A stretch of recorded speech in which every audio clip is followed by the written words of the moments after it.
Hey guys, welcome back to our channel TechTube. Today in this video I'm going to show you guys how you can select a country in Google Maps. So I'll be teaching you guys a very easy step, so don't you worry about anything and just follow me, and if you have any queries or anything, just let me know in the comment section right away. So firstly, what you need to do is just go to your Google Maps and then just go to your profile and then to the settings.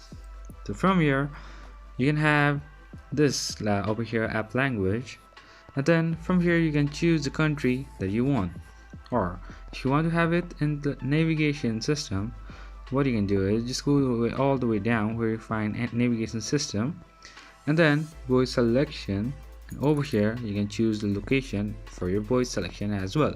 So that's pretty much, guys, that's how you do it. I hope this video is helpful for you guys. So thank you for watching our video, guys. If you like our video, please leave a like and do not forget to subscribe our channel and also hit the bell icon so you never miss an update from us. If you have any queries, just let me know in the comment section right away, and I'll see you guys again in our next video. Till then, stay safe guys. Thank you for watching.